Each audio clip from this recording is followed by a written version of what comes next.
أعوذ بالله من الشيطان الرجيم. بسم الله الرحمن الرحيم.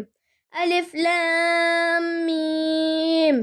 ذلك الكتاب لا ريب فيه هدى للمتقين الذين يؤمنون بالغيب ويقيمون الصلاة ومما رزقناهم ينفقون والذين يؤمنون بما أنزل إليك وما أنزل من قبلك وبالآخرة هم يوقنون أولئك على هدى من ربهم وأولئك هم المفلحون.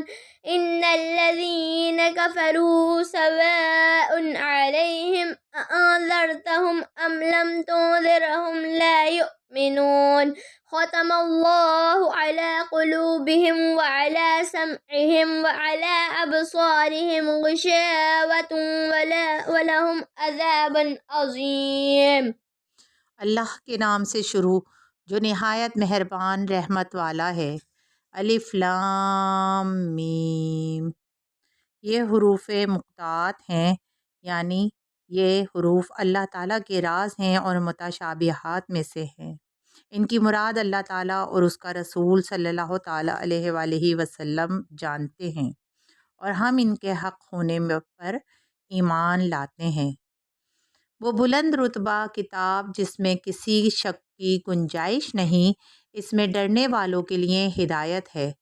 وہ لوگ جو بغیر دیکھے ایمان لاتے ہیں اور نماز قائم کرتے ہیں اور ہمارے دیے ہوئے رزق میں سے کچھ ہماری راہ میں خرچ کرتے ہیں، اور وہ ایمان لاتے ہیں اس پر جو تمہاری طرف نازل کیا اور جو تم سے پہلے نازل کیا گیا، اور وہ آخرت پر یقین رکھتے ہیں۔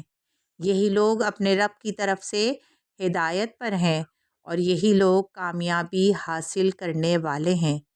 بے شک وہ لوگ جن کی قسمت میں کفر ہے، ان کے لیے برابر ہے کہ آپ انہیں ڈرائیں یا نہ ڈرائیں، یہ ایمان نہیں لائیں گے۔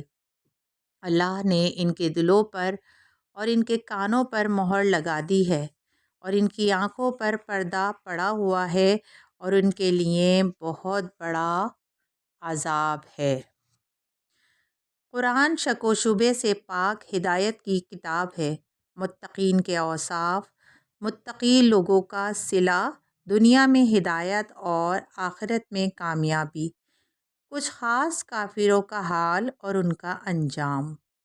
حاشیہ: الف لام میم یہ حروف اللہ تعالیٰ کے راز ہیں اور متشابہات میں سے ہیں۔ ان کی مراد اللہ تعالیٰ اور اس کا رسول صلی اللہ تعالیٰ علیہ وآلہ وسلم جانتے ہیں، اور ہم ان کے حق ہونے پر ایمان لاتے ہیں۔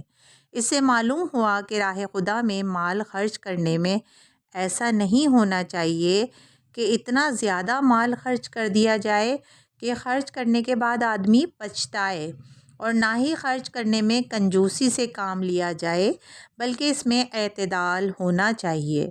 اللہ تعالیٰ کی نازل کردہ کتابوں پر ایمان لانے اور قرآن مجید سے پہلی کتابوں کے احکام پر عمل کرنے کی تفصیل تفسیر صراط الجنان جلد 1 صفحہ 68 پر ملاحظہ فرمائیں۔ اور کافروں کے دلوں اور کانوں پر مہر لگنا اور آنکھوں پر پردہ پڑ جانا ان کے کفر و عناد، سرکشی اور انبیاء کرام علیہم السلام کی عداوت کے انجام کے طور پر تھا،